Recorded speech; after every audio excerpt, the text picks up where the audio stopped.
Welcome dear student and Jai Swaminarayan. In the previous video, we had started a vector algebra.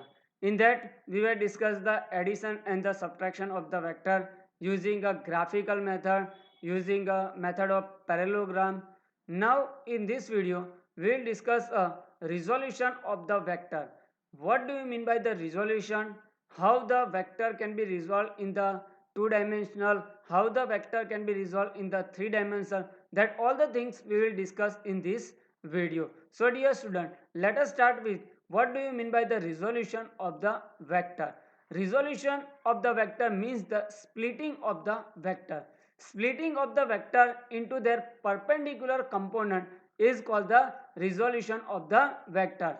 A vector can be represented in the form of the addition of any other two or more vectors, and that is called the resolution of the vector. So resolution of the vector means that the splitting of the vector into the two or more vector, that is called the resolution of the vector. A vector can be, any vector can be represented in the form of the addition of the two or more vectors, and these vectors are called the component of the vector, and the combined effect of the components of the vector is same as the original vector and in the same direction. So here if you represent the any vector in the form of their component vectors, the combined effect of the component vector is same as the original vector, and the direction of the combined effect of the component vector are in the same direction of the original vector.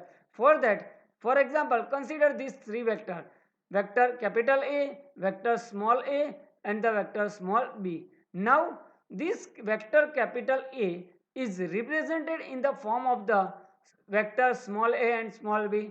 Directly we cannot represent the vector capital A is in the addition of the vector small a and the vector small b, but by multiplying the real number with the both the vectors a and vector b, and then we add a small vector small a and vector small b, we get the vector a. So let us see that how we can represent. So from the any reference point O, draw a vector OP by multiplying a vector a with any real number lambda, right? So draw a vector a multiply by a real number lambda from any reference point.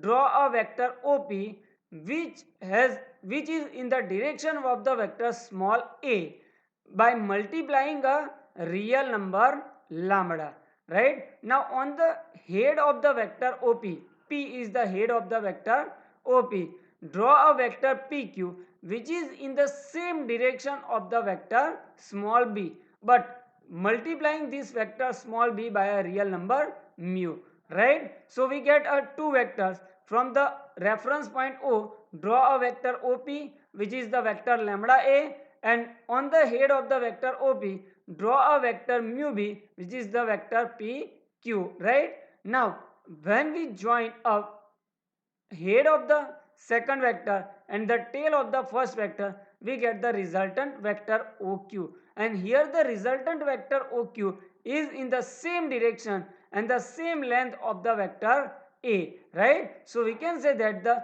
vector A is represented in the addition of the vector lambda A and the vector mu B. So from this figure we can say that OQ is equal to vector OP plus vector PQ. Here the vector OQ which has the same length and the same direction of the vector A. So we can represent vector OQ is equal to vector A. So vector A is equal to lambda vector A plus mu times the vector B. So here the vector A can be represented in the addition of the two vectors lambda a vectors and the mu b vector. So here the lambda a vectors and the mu b vectors are the component vectors of the vector A. So we can represent like this: vector A is equal to lambda A plus mu B. Therefore, we can say that vector A can be represented in the addition of the two component vector. And similarly, dear student, any vector can be represented in the form of the addition of their component vector, or we can represent the vector in their component vectors. Component vectors may be a two component vectors or more than the two component vectors. So this resolution of the vector we can use to represent the vector in the two dimensional and the three dimensional, right? Vector can be represented for the representation of the two dimensional motion and the three dimensional motion we use a vector, and the vector resolution of the vector can helpful us to represent the two dimensional motion. In that we use a component vector in the direction of the x axis and in the direction of the y axis. So we can use a component vectors of the in the direction of the x, y and z axis for the representation of the vector in the two dimensional motion and the three dimensional motion. So let us see that. Before that we use a unit vector. What is the unit vector? A vector which has a unit magnitude is called the unit vector. What do you mean by the unit vector? A vector which has a unit magnitude, that means the magnitude is equal to 1, is called the unit vector. How we can obtain the unit vector? A unit vector in the direction of the given vector is found by dividing a vector by its magnitude. So when the vector is divided by its magnitude, we get the unit vector in the direction of that vector. So unit vector has a magnitude 1, right? How we can obtain the unit vector of any vector? A unit vector in the direction of the any vector is found by dividing a vector by its magnitude, right? The unit vector is denoted by a caret. It is read by a n caret, a caret, n hat, a hat, like this, n cap also. So for example, consider a vector a, right, like this. A vector a is in this direction, has a magnitude 6. Now if the vector a is divided by its magnitude, we get the unit vector in the direction of the vector a. So the unit vector in the direction of the vector a is given by the unit vector a cap is equal to vector a divided by its magnitude, right? So understand, dear student, how we can find the unit vector? A vector dividing by its magnitude, we can find the unit vector in the direction of that vector, and the unit vector has a magnitude always 1. So what is the use of this unit vector? Unit vector can be used to represent the direction of the vector. Vector can be represented with the help of the magnitude and the angle, right? First method to represent the vector is to magnitude and the direction of that vector, that is the angle with the positive x-axis. Now second method to represent the vector is we can represent a vector as a magnitude times the unit vector along its direction. So the unit vector is used to represent the vector direction of the vector. So the vector can be represented by a vector a is equal to magnitude of the vector a and the unit vector in the direction of the vector a. So any vector can be represented in terms of the magnitude and the unit vector in the direction of the vector a, right? So dear student, with the help of the resolution of the vector and the unit vector in the direction of the x-axis, y-axis and the z-axis, we can resolve any vector in the two-dimensional and the three-dimensional with the help of the in the form of the component of the vector and the unit vector in the direction of the x and y axis and the z axis. So dear student, let us see that how the unit vectors of the Cartesian coordinate system. The unit vector in the direction of the x axis is a I caret, right? The unit vector in the direction of the x axis we consider as a I caret. Unit vector in the direction of the y axis is denoted by the j caret, and the unit vector in the direction of the positive z axis is denoted by the k caret, right? Understand? So the unit vectors of the Cartesian coordinate system is useful to represent the vector in the two-dimensional as well as in the three-dimension, right? So here we consider the unit vector in the direction of the x-axis, we take a I caret, Similarly, unit vector in the direction of the negative x-axis we take a minus I caret, right? Similarly, unit vector in the direction of the y-axis we take a j caret, and the unit vector in the direction of the negative y-axis in the downward direction we take a minus j caret. Similarly, positive z-axis we take a unit vector plus k, and the negative z-axis we take a unit vector minus k caret. So dear student, here the magnitude of the all the unit vectors in the Cartesian coordinate system is a 1. Magnitude of the I, magnitude of the j, magnitude of the k, magnitude of the minus I, that all the unit vector, the magnitude of the unit vector is always 1, right? So this unit vector in the Cartesian coordinate system is useful to represent the vector. For example, a train is moving with the velocity of the 40 km per hour in the positive x direction, right? So here the magnitude of the velocity is a 40 km per hour, but the direction of the train is in the positive x direction. So we take a positive x direction, the unit vector is in the direction of the positive x direction is a I. So we represent the velocity vector in the form of the magnitude and the unit vector in the direction of the positive x axis. So velocity vector v is equal to the magnitude of the velocity is a 40 and the unit vector in the direction of the train is considered as a I. So we can take a v is equal to 40 I kilometer per hour, right? Similarly, a force of a 10 Newton acting on the object in the downward direction. So how we can represent the force? So force has a magnitude 10 Newton and the direction of the force is in the downward direction. So downward direction, which vector we take, unit vector we take? In the downward direction we take a unit vector minus j. So force F vector is equal to 10 is the magnitude of the force and the direction is a minus j. That means the force is in the downward direction.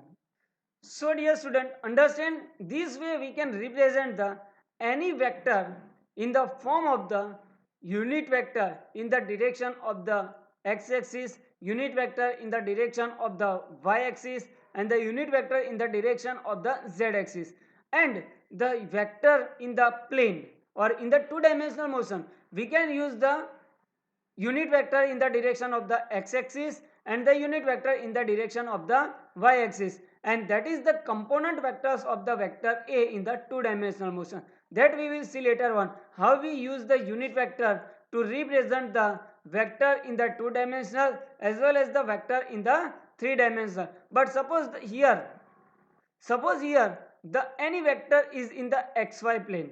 So we use a unit vector in the direction of the x and unit vector in the direction of the y, and the addition of the both the component vector component of the vector in the direction of the x and the component of the vector in the direction of the y, we can represent the vectors. So vector can be represented in the component of the unit vector in the direction of the x, y and z. In the two dimensional we use the only two component of the unit vectors, and in the three dimension we use the all the three component of the unit vectors. So dear student, understand how the unit vectors of the Cartesian coordinate system can useful to represent the vector in the two dimensional, vector in the three dimensional, but how we can find the perpendicular components of the vector, how we can find the component vectors of the any vector. So let us discuss that perpendicular component of the vector in a plane. That means the perpendicular components of any vector in the two dimension, and then after we will discuss the perpendicular component of the vector in a three dimension, right? So first of all, what do you mean by the perpendicular component? So when the vector is resolved along a two mutually perpendicular direction, the components are called the perpendicular components or the rectangular components of the vector. Dear student, in the previously we had discussed about the resolution of the vector.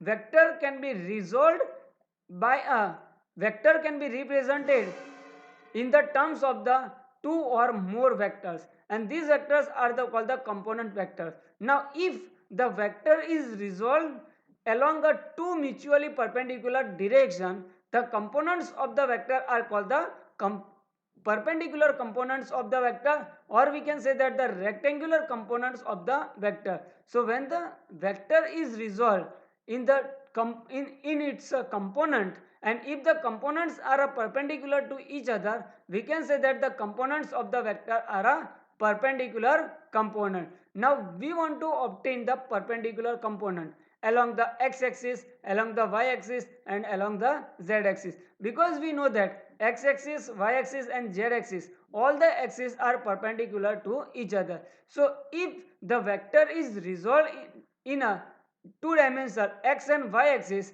we can say that the component of the vector in the direction of the x, and we obtain the component of the vector in the direction of the y, and these are called the perpendicular component of the vector, right? So let us consider this vector a makes an angle theta with the positive x-axis, right? To represent the vector, we require two things: first magnitude and the direction. So here the magnitude of the vector a is a capital A, and the direction is a theta with the positive x-axis.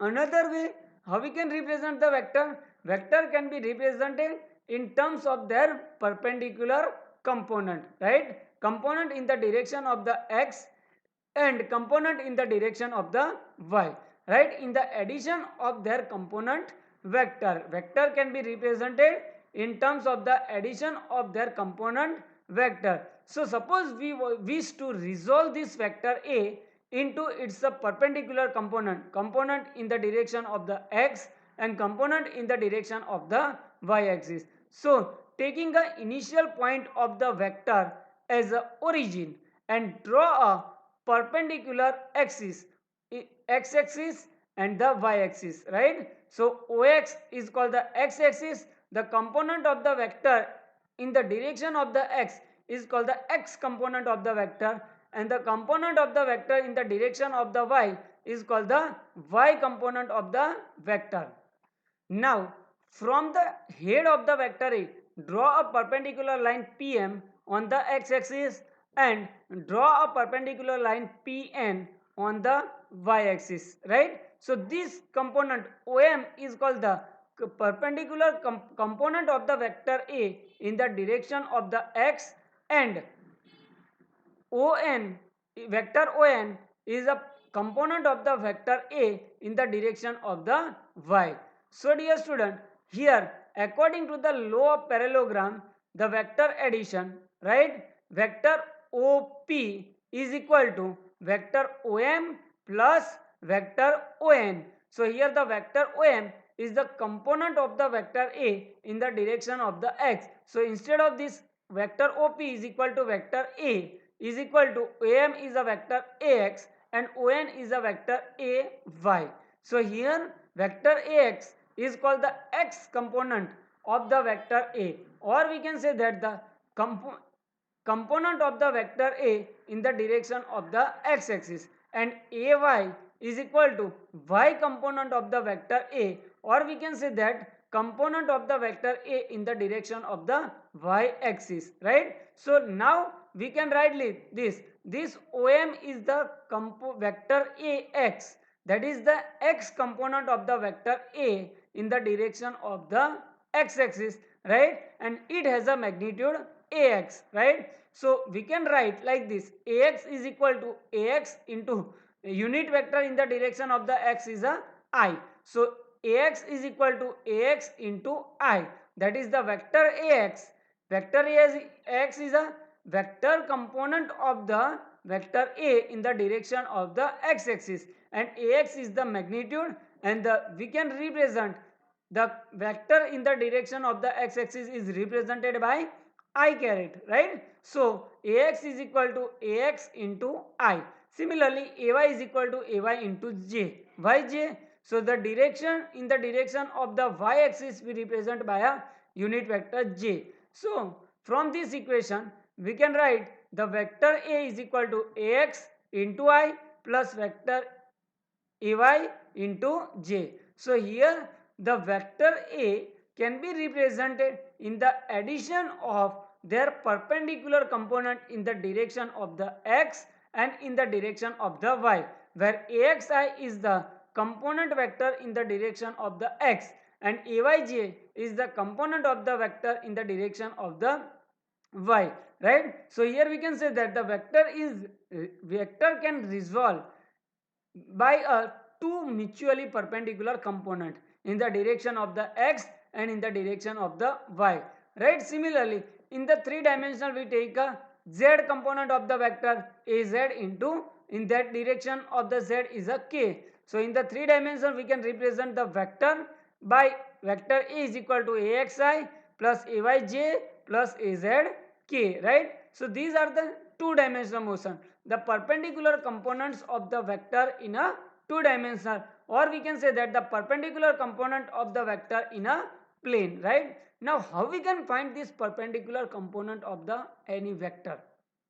So if we considering a vector a makes an angle theta with the x-axis, right? We can write like this: OP is equal to OM plus ON, or vector a is equal to AXI plus AYJ, right? But here the magnitude of the vector a is a and it makes the angle theta. So if you want to find the x component of the vector with the help of the trigonometry, this angle is theta. This side is considered as a hypotenuse and this side is considered as a adjacent, right? So adjacent divided by hypotenuse we get a cos theta. So x component of the vector is found by a magnitude of the vector a and cos theta, right? So if the angle is given to you, theta is equal to 30 degree and magnitude is given to you, a is equal to 6 unit. How you can find the x component and y component?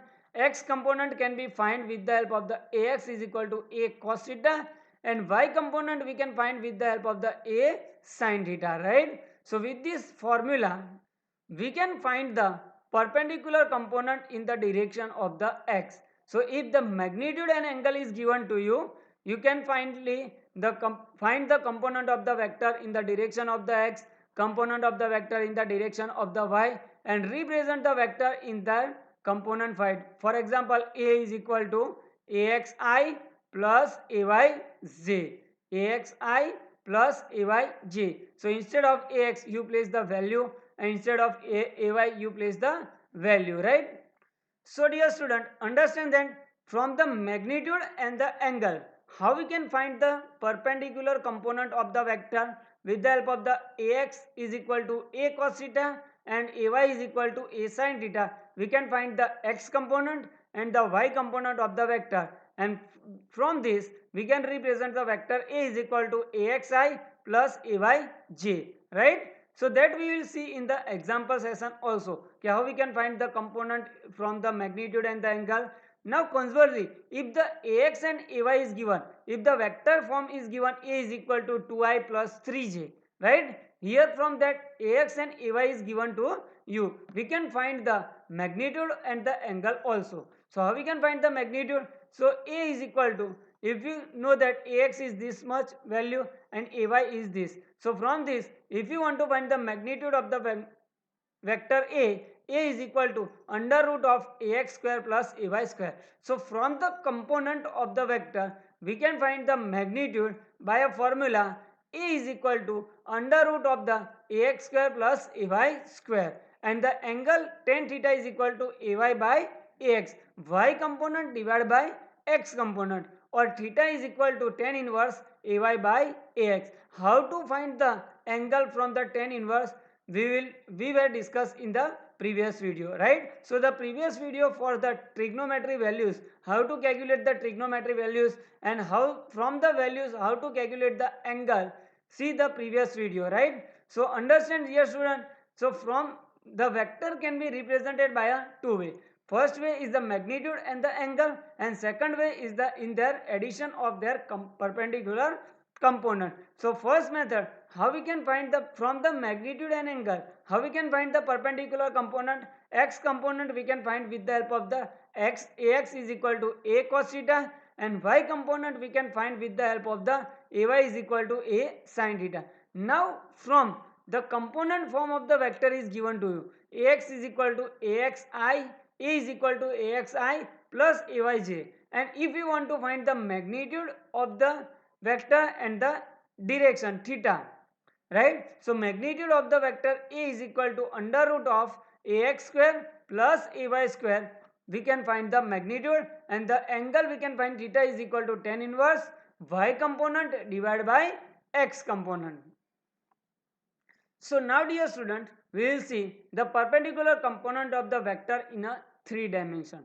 Similarly, perpendicular component of the vector in a 3 dimension. So we consider a vector A in the 3 dimension, right? The component of the vector A in the direction of the x-axis is considered as a ax. Component of the vector in the direction of the y-axis is considered as a ay, and component of the vector in the direction of the z-axis is considered as a ax. So how we can find the perpendicular component of the vector in the x-axis? So if we want to find the component of this vector A in the direction of the x, we take a ax is equal to a cos alpha, where alpha is the angle which vector makes with the x-axis, right? So here the vector A makes an angle with the x-axis is the alpha. So the component in the direction of the x-axis, ax is equal to a cos alpha.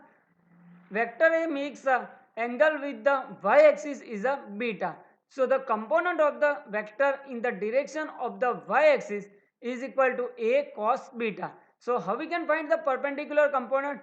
Perpendicular component in any axis with the any axis in the direction of the any axis is the magnitude of the vector and the cosine of the angle make with this axis, right? So the vector makes a angle with the z-axis is a gamma.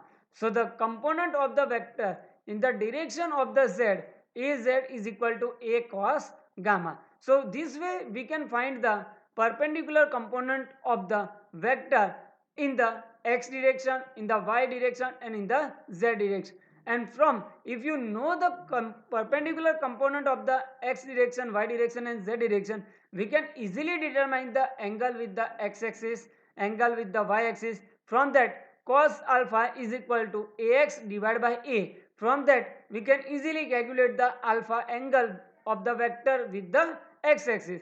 Ay is given to you, so we can find the angle with the z-axis. So from this perpendicular component of the vector is represented in the 3 dimension. A is equal to ax, that is the component of the vector in the x direction. So the unit vector in the direction of the x is considered as a I. So axi plus ayj plus azk, right? So from this way we can calculate the, from the component of the vector we can easily calculate the vector A in the 3 dimension. So in the 3 dimension vector is represented by A is equal to axi, ayj plus azj, right? Azk, where ax is equal to component of the vector in the direction of the x, ay is equal to component of the vector in the direction of the y, and az is equal to component of the vector in the direction of the z. So how we can find the component?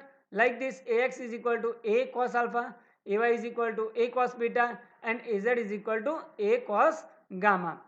Now from this vector, right, from the magnitude and the angle we can easily find the perpendicular component. But from the vector, how we can find the magnitude and the angle? So from this vector, if the vector is given to you, a is equal to axi plus ayj plus azk. If you want to find the magnitude of the vector, so a is equal to magnitude of the vector, a is equal to under root of ax square plus ay square plus az square, right? Square of all the component, addition of all the component, and then square root, we get the magnitude of the any vector. So dear student, understand the perpendicular component of the vector in the 2 dimensional and the perpendicular component of the vector in the 3 dimension. Here the vector can be represented in terms of the addition of the perpendicular component. In the 2 dimension, vector can be represented with the 2 component, ix direction, component in the direction of the x, and the component in the direction of the y. So the vector can be represented in the 2 dimension. A is equal to axi plus ayj, right? But In the vector in the 3 dimension is represented by a 3 perpendicular component. A is equal to AXI plus AYJ plus AZK. So how we can calculate the perpendicular component? From the perpendicular component to the magnitude and angle, from the magnitude and the angle, how we can calculate the perpendicular component, and how the vector is represented, we will see in the next video. So keep watching my video, and thank you very much for watching my video.